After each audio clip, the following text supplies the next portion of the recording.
नमस्कार, देश की बात में हाजिर है। पहले बात हरियाणा राजस्थान के बॉर्डर पर हुए एक भयावह मामले की। यहां एक बोलेरो गाड़ी में 2 जले हुए शव मिले, जिसके बाद से हड़कंप मच गया और हेट क्राइम का गंभीर आरोप लगा। पुलिस की तफ्तीश में पता चला है कि इस बोलेरो का रजिस्ट्रेशन राजस्थान के भरतपुर का है। इन दोनों शवों की पहचान भरतपुर निवासी नासिर और जुनैद के तौर पर की गई।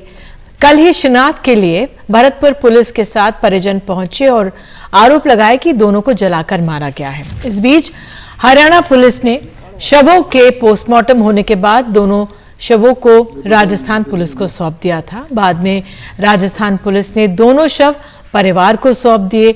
राजस्थान सरकार में मंत्री ज़ायदा खान ने भरतपुर में पीड़ित परिवार के मुलाकात की और ऐलान किया कि प्रशासन की तरफ से 15 लाख रुपए का मुआवजा दिया जाएगा। राजस्थान सरकार मृतक के बच्चों को 12वीं तक की पढ़ाई कराएगी। बहरहाल इस मामले में एफआईआर हुई है, जिसपे 5 लोग शामिल किए गए हैं। नाम है अनिल, श्रीकांत, रिंकू सैनी, लोकेश, सिंगला, मोनू। ये लोग फरार बताए जा रहे हैं। इस मामले में गौ रक्षक और गौ तस्करों की चर्चा हो रही है। क्या कानून अपने हाथ में यहां पर लिया गया है? क्या ये हेट क्राइम है? और तमाम ऐसे सवाल इस पूरे मामले को लेकर उठ रहे हैं। तो हमारे सहयोगी सौरभ शुक्ला ने मृतक जुनैद के भाई से बात की है। पहले आपको ये बातचीत सुनाते हैं। इस्माइल हैं, ये इस्माइल जुनैद के भाई हैं और इन्होंने ही शिकायत दर्ज कराई कल यानी गुरुवार सुबह 14 तारीख को। नासिर और जुनैद बोलेरो गाड़ी से निकले और 15 तारीख की सुबह उनका फ़ोन बंद हो गया। परिवार ने ढूंढना शुरू किया। जब आपने ढूंढना शुरू किया, जो आप हमें बता रहे थे, अभी फिर से बताइए, जब आपने ढूंढना शुरू किया, जब फ़ोन बंद आया, तो आपको क्या खबर मिली? जब ढूंढा तो आपको क्या पता चला? थोड़ा बताइए हमारे दर्शकों को। हमारे लिए तो मतलब उस सरपंच ने कॉल किया था। पहले तो हम बहुत ज्यादा ढूंढा, तो गुरोला जहाँ भी कोई बता लगी जाता ही है हर आदमी, क्या हुआ कैसे हुआ।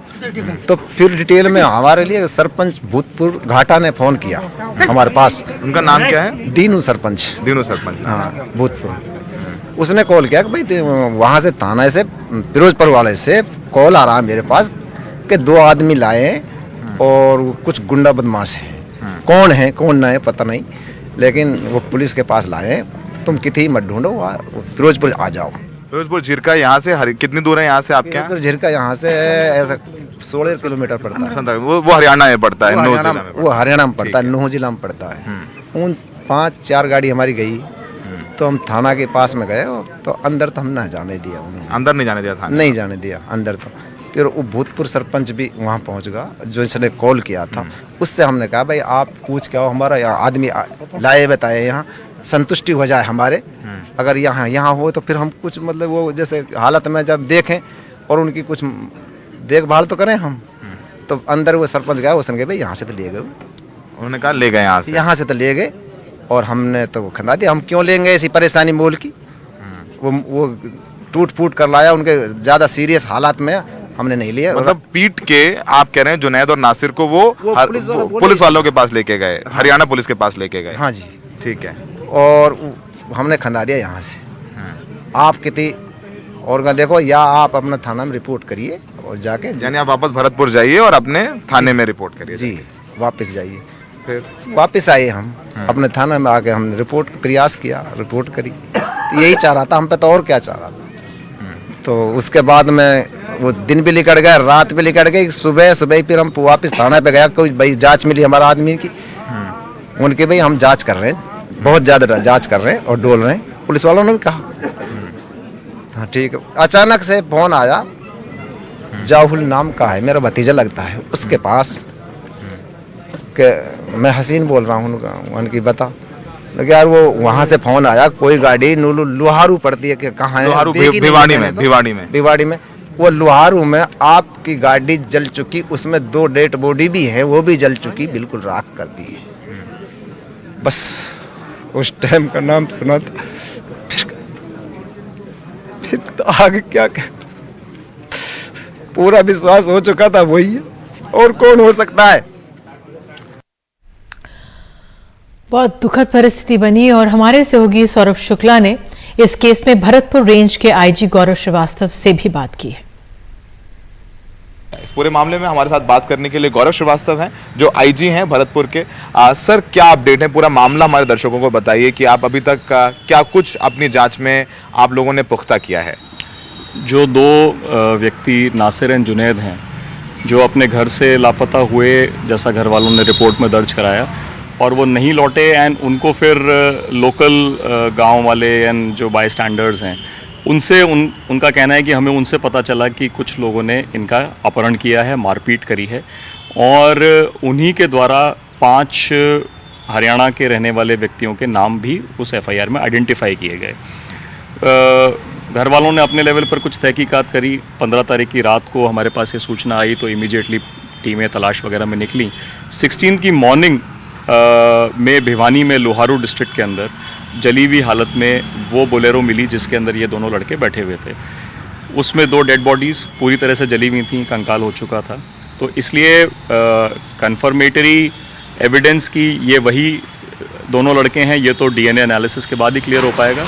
हमारा अभी तक अंदाज़ा यही है कि 15 की अर्ली मॉर्निंग किसी समय इनके साथ कुछ मिसहैप हुआ है, और किनके द्वारा किया गया, घर वालों ने जो शक जाहिर किया है, उनको पिकअप करने के लिए हमारी टीमें कल से प्रयासरत हैं। सर, जो घर वाले कह रहे हैं, जो उनकी बातचीत हमने सुनी, वो 5 लोगों पर आरोप लगा रहे हैं। इसमें मोनू मानेसर, रिंकू वगैरह हैं, और ये सब लोग बजरंग दल के कार्यकर्ता हैं, जिनकी सोशल मीडिया प्रोफाइल है और ये पब्लिक डोमेन में है।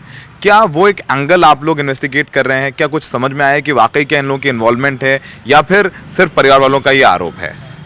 परिवार वालों ने जो अपनी एफआईआर बताई है उसमें कुछ 5 व्यक्तियों के नाम बताए हैं और उनको एक संगठन से लिंक भी किया है।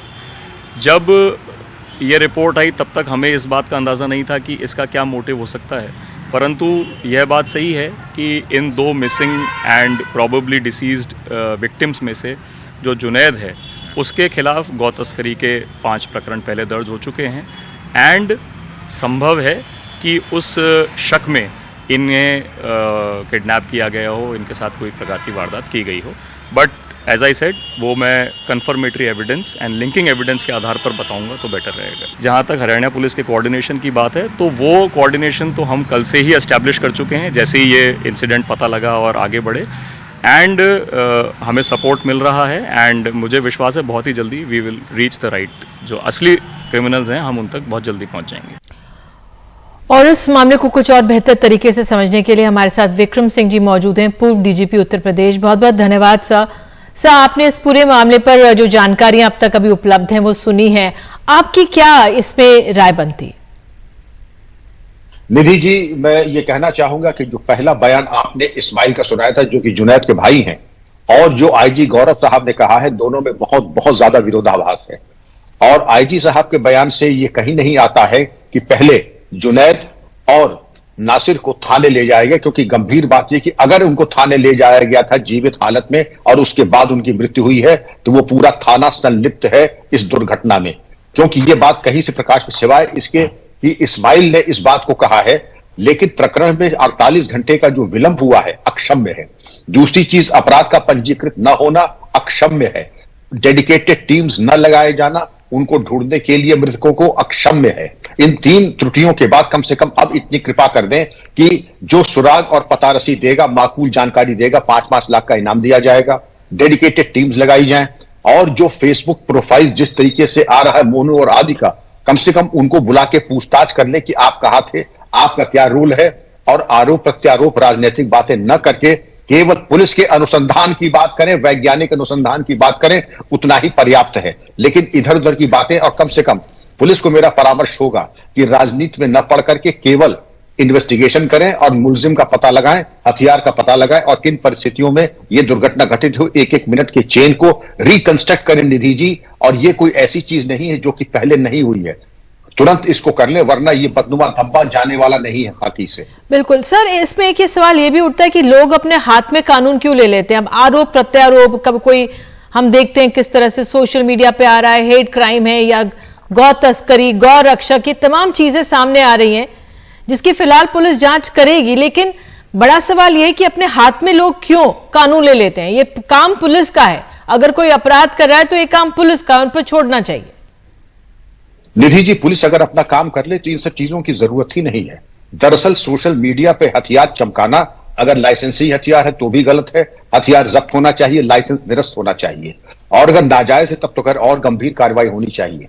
ऐसे लोग जिनका आपराधिक इतिहास है, उनकी निगरानी, उनकी हिस्ट्री शीट, उनके ऊपर प्रभावी सर्वेलेंस, कहीं कुछ नहीं हुआ। जब कहीं कुछ नहीं होगा तो जैसे परिवार में अगर संतान के ऊपर वांछित निगरानी ना हो तो बच्चे उदंड हो जाते हैं, उसी तरीके से दुराचारी अगर उनके ऊपर पुलिस का दबाव, सर्वेलेंस नहीं होगा, वो भी उदंड और आपराधिक प्रवृत्तियों में, अपराध में संलिप्त होंगे, जिसकी पहली पायदान होती है फेसबुक और सोशल मीडिया में अपने दबंगई के इस तरीके के फोटो और रील को चलाना और पुलिस का कार्रवाई न करना। ये एक मूक सहमति है पुलिस की कि तुम करो, हम तुम्हारे पीछे खड़े हुए हैं, जो कि आपत्तिजनक है।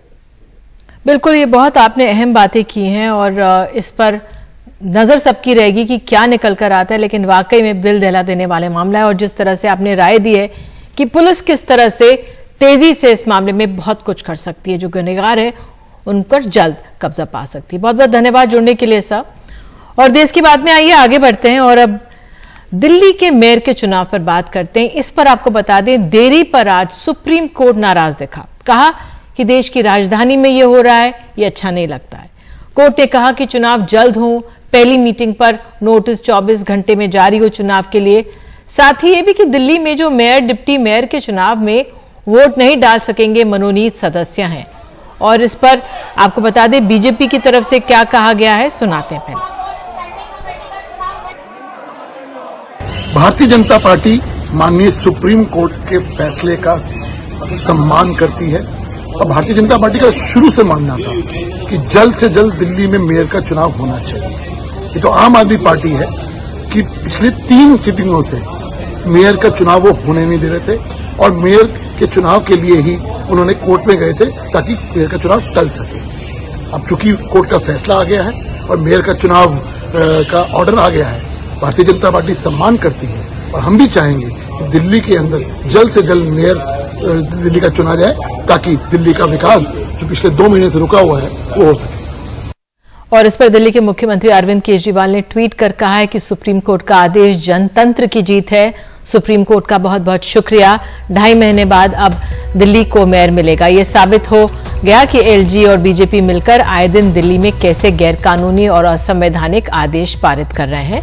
इस पूरे मामले पर जानकारी दे रहे हैं हमारे सहयोगी आशीष भार्गव। दिल्ली एमसीडी चुनाव में सुप्रीम कोर्ट ने आखिरकार दखल दिया और मेयर का जो चुनाव होना था उसमें जो फैसला है वो आम आदमी पार्टी के पक्ष में सुनाया और साफ तौर पर कहा है कि मेयर चुनाव हो, डिप्टी मेयर चुनाव हो या फिर स्टैंडिंग कमेटी के चुनाव हो, मनोनीत जो पार्षद हैं उनका मतदान का यानी वोटिंग का अधिकार नहीं है, वो वोट नहीं डालेंगे। और इसके साथ साथ सुप्रीम कोर्ट ने ये भी कहा है कि जल्द से जल्द चुनाव मेयर के होने चाहिए और जो नोटिस है चुनाव की तारीख को लेकर वो 24 घंटे के अंदर नोटिस जारी किया जाए।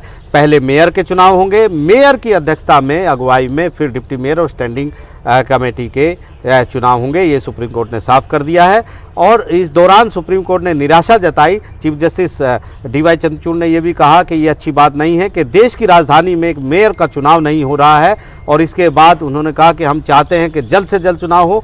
हम ये चाहते हैं कि हम कल भी चुनाव की तारीख तय कर सकते हैं, लेकिन क्योंकि नोटिस देना होता है इसलिए सुप्रीम कोर्ट ने नोटिस जारी करने को कहा है। करीब आधे घंटे तक ये सुनवाई चली। आम आदमी पार्टी की ये याचिका थी और उसमें कहा गया था कि जो बार बार एलजी की तरफ से एलजी चुनाव की तारीख तय होती है, मीटिंग में हंगामा होता है क्योंकि वहाँ पर मनोनीत जो सदस्य हैं 10 उनको चुनाव में वोट डालने का अधिकार की बात कर रहे हैं, वो गलत है, वो असंवैधानिक है, वो गैरकानूनी है। लेकिन दूसरी तरफ एमसीडी की तरफ से एसजी संजय जैन, उपराज्यपाल की तरफ से सॉलिसिटर जनरल तुषार मेहता लगातार ये कह रहे थे कि पहली जो मीटिंग होती है नियम कानूनों के मुताबिक उसमें जो मनोनीत पार्षद हैं वो वोट डाल सकते हैं। लेकिन इस बात को नकार दिया। आम आदमी पार्टी की तरफ से अभिषेक मनु सिंघवी ने साफ कहा कि इस तरीके से चुनाव नहीं हो सकते, उनको कोई अधिकार नहीं वोट डालने का, ये प्रावधान साफ है। इसी दलील को मानते हुए सुप्रीम कोर्ट में chief justice DY Chandrachud, justice PS Narasimha और जस्टिस जेबी पारदीवाला की जो जो बेंच है उसने साफ कहा कि प्रावधान जो साफ करते हैं कि मनोनीत पार्षदों को कोई अधिकार नहीं है, वो वोट नहीं डाल पाएंगे। और इसके साथ सुप्रीम कोर्ट ने जो एक बड़ा विवाद दिल्ली में आम आदमी पार्टी और बीजेपी के बीच चल रहा था और जिस तरह इस पर हंगामा हो रहा था, उसको एक तरीके से उसको दखल दिया और उसको शांत कर दिया है और आम आदमी पार्टी की इस मामले में जीत हुई है। नई दिल्ली से आशीष भार्गव, एनडीटीवी इंडिया। और सीधे चलते अपने सहयोगी शरद शर्मा के पास। शरद, तो यह आम आदमी पार्टी के लिए एक बड़ी राहत बड़ा आज सुप्रीम कोर्ट का फैसला आया है। बिल्कुल, और निधि, शुरू से हम इसको जब रिपोर्ट कर रहे हैं, ये समझ से परे था कि जो पीठासीन अधिकारी बीजेपी पार्षद सत्या शर्मा है, उन्होंने इस तरह का फैसला क्यों दिया, क्योंकि हम सब ये जानते हैं कि कानून में, संविधान में लिखा हुआ है, इसमें कोई इफ बट की बात ही नहीं थी, उसमें लिखा हुआ है कि एल्डरमैन होते तो हैं लेकिन उनको वोटिंग का राइट नहीं है, ये स्पष्ट तौर पर संविधान में लिखा हुआ है। साथ ही ये भी तय है कि जो 3 चुनाव होते हैं ये 7 नहीं होते हैं, पहले मेयर का चुनाव होता है, और क्योंकि मेयर जो होते हैं वही जो एमसीडी का सदन होता है उसके स्पीकर होते हैं, तो क्योंकि शुरुआत में किसी से चुनाव करवाना होता है तो प्रोटेम स्पीकर होता है, तो जब प्रोटेम स्पीकर मेयर का चुनाव करा देता है तो इसका मतलब स्पीकर चुन लिया गया है, तो जब स्पीकर चुन लिया गया है तो आगे की कार्रवाई वही करेगा। लेकिन रूलिंग दे दी गई सत्या शर्मा की तरफ से कि तीनों चुनाव एक साथ होंगे, जबकि इससे पहले ये कभी नहीं हुआ, और कानून यही कहता है कि मेयर ही बाकी दोनों के चुनाव कराएगा, क्योंकि मेयर को ही ये अधिकार है। एलजी की तरफ से जब सत्या शर्मा को अपॉइंट किया गया था पीठासीन अधिकारी, तब उसमें भी यही लिखा था जो आज सुप्रीम कोर्ट ने कहा है। एलजी ने जब पहली बैठक बुलाई थी एमसीडी की, उसको नोटिफाई किया था, उसमें भी यही लिखा था कि एल्डरमैन जो हैं, जो मनोनीत पार्षद हैं, वो वोट नहीं कर सकते। तो इसलिए समझ से परे रहा कि ये विवाद बिना मतलब क्यों खड़ा किया गया है, और इससे दिल्ली की जनता का समय खराब हुआ है। पिछले 10 महीने से दिल्ली के पास मेयर नहीं है, 2 महीने से ज्यादा का समय हो चुका है जब चुनाव हो चुके हैं, लेकिन दिल्ली के पास मेयर नहीं है। लेकिन अब उम्मीद करनी चाहिए कि दिल्ली को उसकी नई मेयर, एक सिंगल मेयर, अभी तक 3 हो रहे थे पिछले 10 साल से, अब एक सिंगल मेयर, महिला मेयर मिल जाएगी। बिल्कुल शरद, इसके लिए बहुत बहुत धन्यवाद, इस जानकारी के लिए। तो आइए देश की बात में आगे बढ़ते हैं, और बीबीसी पे जो सर्वे हुआ था उस पर आपको बता दें, आयकर विभाग का बयान आ गया है।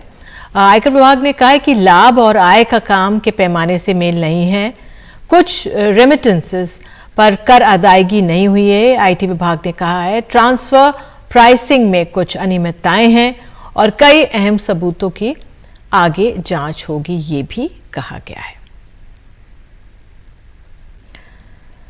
तो देश की बात में आगे आपको दिखाएंगे खास खबर कश्मीरी पंडितों की, जिनको मनाने में किस तरह से अब जुटे हुए हैं जम्मू कश्मीर में स्थानीय बीजेपी नेता।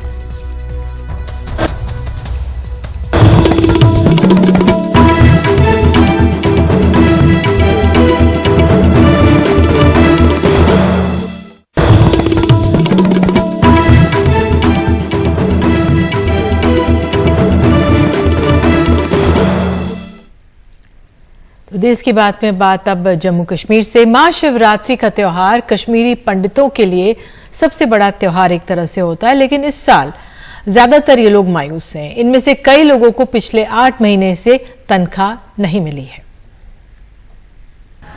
आज 90 में मेरे को मेरे पिताजी की याद आ गई। ऐसा ही कुछ मंजर तब भी होगा जब हम लोग कश्मीर छोड़ के यहाँ आए थे।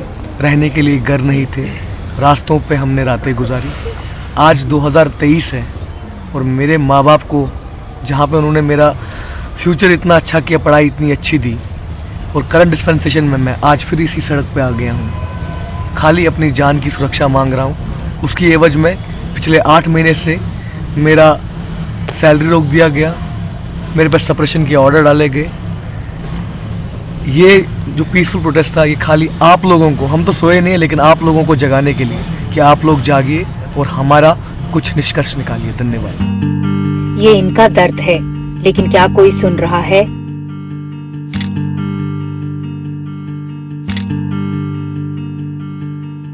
छह बज रहे हैं। कश्मीर से पलायन करने के बाद हर महाशिवरात्रि को कश्मीरी पंडितों ने भगवान शिव से अपनी कश्मीर वापसी की दुआ मांगी, पर वो पूरी ही नहीं हो पा रही। उल्टा इस साल इनके हालात और ज्यादा खराब हो चले हैं। हमारी कश्मीरी पंडित की जो सस्टेनेंस की लड़ाई है, घर पर त्योहार मनाने के पैसे भी नहीं हैं, क्योंकि पिछले 8 महीनों से सैलरी मिली ही नहीं।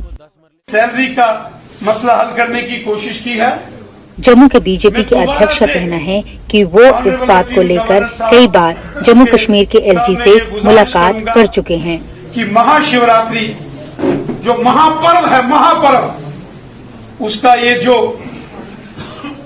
कश्मीरी पंडित एम्प्लॉइज की सैलरी का मसला हल हो। इन लोगों का कहना है कि दिल्ली के नेताओं के कारण ना उनकी और ना उनके लोकल नेताओं की सुनवाई हो रही है। हमारी जेबें तो खाली है शिवरात्रि पे, लेकिन एक ब्राह्मण होने के नाते हमारा काम था हमेशा दान करना। आज खाली जेबों के बाद भी हम ये आशीर्वाद देते हैं आपको, फलो फूलो और हैप्पी श्री राम।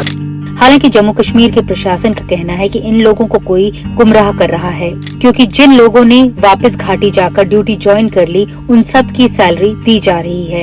यही नहीं, जल्द ही जो नाराज भी हैं वो भी घाटी सुरक्षित से वापस जा पाएंगे। आपके रहने का इंतजाम सुरक्षित हो, आपके बच्चे आपके परिवार सुरक्षित हो, ये हमारी चिंता में सर्वोच्च स्थान रखता है। जो भी आवश्यक होगा इसके लिए किया जाएगा। एक छोटी बात और जोड़ना चाहूंगा, अभी श्रीनगर में एक हाउसिंग कॉलोनी का शिलान्यास मैंने किया था। थोड़े दिनों में वहाँ इंफ्रास्ट्रक्चर का काम चल रहा है। उसमें जो व्यवस्था है उसमें रिटायर्ड आर्म फोर्सेस के लोग, रिटायर्ड सीएपीएफ के लोग 50% और 50% आप जैसे लोग उसमें प्लाट ले सकते हैं। मामला सिर्फ वेतन का नहीं है, कश्मीरी पंडितों के भरोसे और कश्मीर की बहाली का है। हालांकि केंद्र सरकार बार बार ये दावा कर रही है कि जम्मू कश्मीर में सब कुछ ठीक ठाक है, लेकिन ये लोग घर वापस जाने को तैयार नहीं हैं। हालांकि भारतीय जनता पार्टी का समर्थन ये लोग अब भी कर रहे हैं। ऐसे में क्या इनकी जायज मांगों पर ध्यान देना जरूरी है या नहीं, ये सरकार को तय करना है। नई दिल्ली से नीता शर्मा, एनडीटीवी इंडिया के लिए। अमेरिकी अरबपति जॉर्ज सोरोस के लगाए आरोपों का आज केंद्रीय मंत्री स्मृति ईरानी ने जवाब दिया है। जॉर्ज सोरोस ने प्रधानमंत्री नरेंद्र मोदी पर क्रोनी कैपिटलिज्म को बढ़ावा देने का आरोप लगाया। स्मृति ईरानी ने प्रेस कॉन्फ्रेंस कर कहा है कि भारत की लोकतंत्र में दखल देने की कोशिश हो रही है। एक विदेशी ताकत जिसके केंद्र में जॉर्ज सोरोस है, उन्होंने ऐलान किया है कि वे भारत के लोकतांत्रिक ढांचे पर वार करेंगे। उन्होंने ऐलान किया है कि वे प्रधानमंत्री मोदी को अपने वार का मुख्य बिंदु बनाएंगे। Thank you very much and thank you for all for coming and both here. एक विदेशी ताकत जिसके केंद्र बिंदु में है एक व्यक्ति जिनका नाम है जॉर्ज सोरोस। उन्होंने ऐलान किया है कि वो हिंदुस्तान के लोकतांत्रिक ढांचे पर चोट करेंगे। उन्होंने ऐलान किया है कि वो प्रधानमंत्री मोदी को अपने वार के मुख्य बिंदु बनाएंगे। वो हिंदुस्तान में अपनी विदेशी ताकत के अंतर्गत एक ऐसी व्यवस्था बनाएंगे जो हिंदुस्तान के हितों का नहीं बल्कि उनके हितों का संरक्षण करेंगे। और अब बात कांग्रेस की करते हैं। कांग्रेस अपनी कार्यसमिति के सदस्यों की संख्या बढ़ाने के लिए पार्टी संविधान में संशोधन करने जा रही है। सूत्रों के मुताबिक इसमें 50% आरक्षण का रास्ता भी साफ किया जाएगा। रायपुर में 24 फरवरी से होने जा रहे अधिवेशन में ऐसे कई अहम फैसले लिए जाने की उम्मीद है।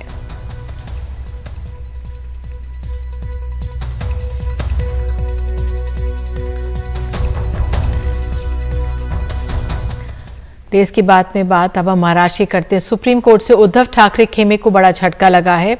शिवसेना विधायकों की अयोग्यता के मामले में सुप्रीम कोर्ट ने कहा है कि इसे बड़ी बेंच के पास भेजे जाने की जरूरत नहीं है। इस मामले में कोर्ट ने सुनवाई के लिए अगली तारीख 21 फरवरी तय की है। अब 21 फरवरी से उद्धव ठाकरे और एकनाथ शिंदे गुट के दावे पर मेरिट के आधार पर सुनवाई होगी। उद्धव ठाकरे गुट ने शिंदे खेमे में जाने वाले 16 विधायकों की सदस्यता रद्द करने की मांग की थी। इन विधायकों की बगावत के बाद एकनाथ शिंदे ने राज्य में नई सरकार बनाई थी। बीजेपी भी इस सरकार का हिस्सा है।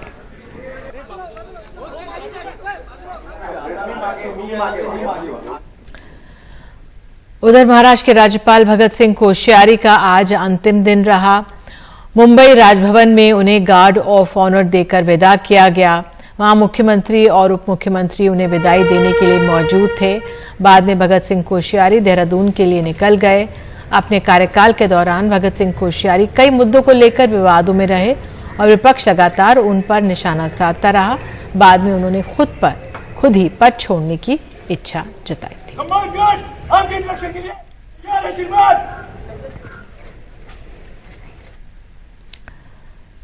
और देश की बात में आगे बात दिल्ली की, जहां पार्किंग के लिए झगड़े में गोलियां चली, 2 लोग गंभीर रूप से घायल हुए।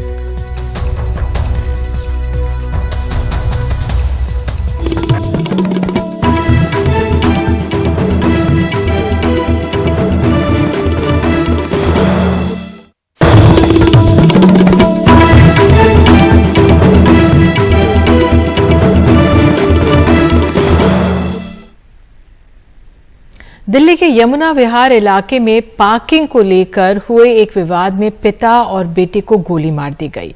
पुलिस ने फिलहाल एक शख्स को गिरफ्तार किया है, लेकिन इलाके में बड़े पैमाने पर पुलिस और टेरिटोरियल आर्मी तैनात है।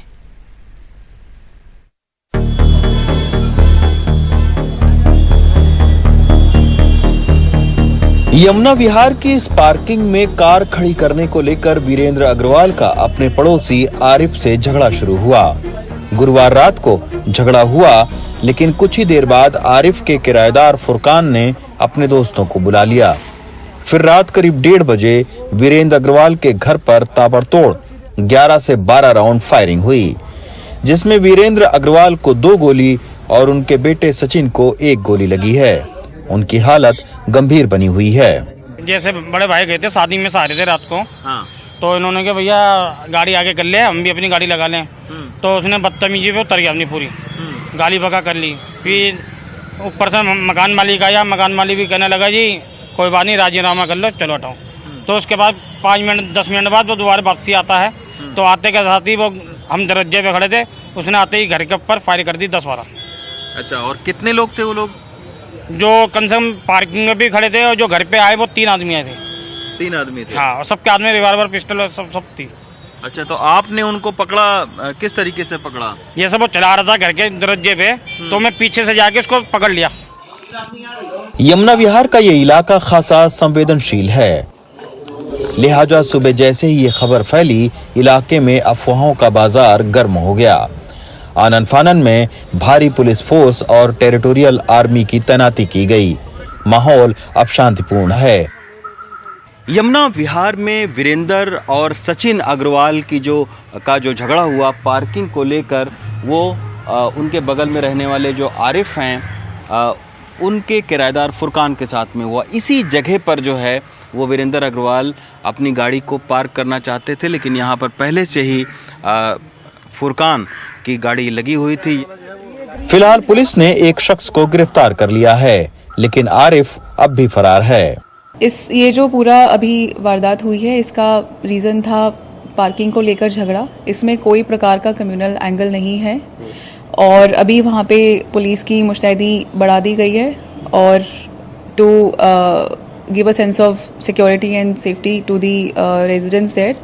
एंड अभी वहाँ पे शांति का माहौल है एंड पुलिस की प्रेजेंस से शांति बनाए रखेंगे।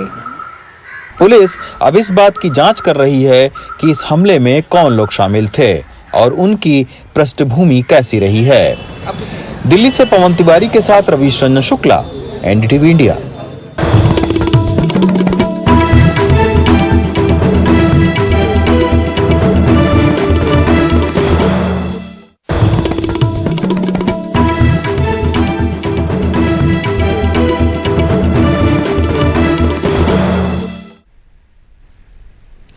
अंगदान और अंग प्रत्यारोपण को लेकर केंद्रीय स्वास्थ्य मंत्रालय 1 नेशन 1 पॉलिसी लागू करने की बात पर गंभीर है।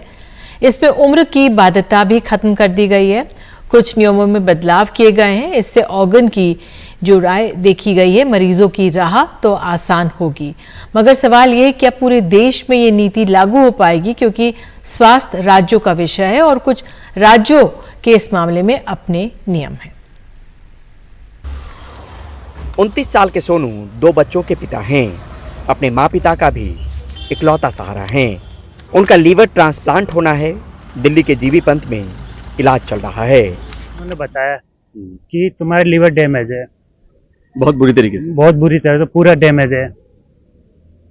इसमें मैंने पीएम जी को भी ट्विटर किया था, प्लस केजरीवाल जी को भी ट्विटर किया था। कोई भी सपोर्ट में नहीं, कोई मैसेज नहीं आया कहीं से भी। डॉक्टर ने ट्रांसप्लांट के लिए बारे में बताया था कि ट्रांसप्लांट करा लो, बिल्कुल फिट रहोगे। आने वाले वक्त में सोनू जैसे जरूरतमंद मरीजों की राह आसान होने वाली है। फिलहाल केंद्रीय स्वास्थ्य मंत्रालय ने ऑर्गन प्राप्त करने के लिए कुछ नियमों में बदलाव किया है। अब किसी भी उम्र के लोग ऑर्गन को लेकर रजिस्ट्रेशन करवा पाएंगे। पहले 65 साल के ऊपर वाले रजिस्ट्रेशन नहीं करवा सकते थे। दूसरा, डोमिसाइल की जरूरत अब नहीं पड़ेगी, किसी भी राज्य में रजिस्ट्रेशन मुमकिन है। और तीसरा, रजिस्ट्रेशन को लेकर अब कोई फीस नहीं चुकानी होगी। अब तक महाराष्ट्र, केरल, तेलंगाना, गुजरात सरीखे राज्यों में रजिस्ट्रेशन के लिए 5 से 10 हजार रुपए चुकाने पड़ते थे, मगर चुनौती राज्यों से सहमति बनाने और उसको लागू करवाने की है। तमिलनाडु, गुजरात, आंध्र प्रदेश, केरल, महाराष्ट्र जैसे राज्यों की अंगदान और प्रत्यारोपण को लेकर अपनी नीतियां हैं। जानकार मानते हैं कि राज्यों से सहमति बनाई जा सकती है। 3 चीज ऑर्गन डोनेशन में बहुत क्रिटिकल है। पहला, सेंट्रल रजिस्ट्री, वो बिल्कुल स्ट्रॉन्ग सेंट्रल रजिस्ट्री होना चाहिए। दूसरा, हार्वेस्टिंग की फैसिलिटी, क्योंकि अगर ऑर्गन मिल भी जाता है और वहां वो सुविधा नहीं है उस अस्पताल में, तो फायदा क्या है। हार्वेस्टिंग फैसिलिटी के। तीसरा, मेरे विचार से इसको भी एक अभियान के रूप में कुछ फाइनेंशियल बैकिंग के साथ राज्य सरकार को केंद्र सरकार को एक कार्यक्रम प्रत्येक राज्य में चलाना चाहिए। साल 2013 में कुल 4,990 ऑर्गन डोनेशन हुए, जो साल 2022 में बढ़कर 15,561 जा पहुंचे। अब सरकार ने अंगदान को बढ़ावा देने के लिए बच्चों के स्कूल के कैरिकुलम में एक पाठ भी तैयार किया है। लोगों को लेकर सरकार की चिंता तो है, पर चुनौतियां भी कम नहीं। राज्यों के बीच सहमति बनाने से लेकर लोगों को अंगदान के लिए आगे लाने तक लोग प्रेज भी करें और ये सरकार के रिकॉर्ड में भी रहे। सोच स्वस्थ भारत का है, पर साकार हमारे आपके जरिए ही मुमकिन है। नई दिल्ली से परिमल कुमार, एनडीटीवी इंडिया। और इस खबर के साथ देश की बात में आज के लिए इतना ही। नमस्कार।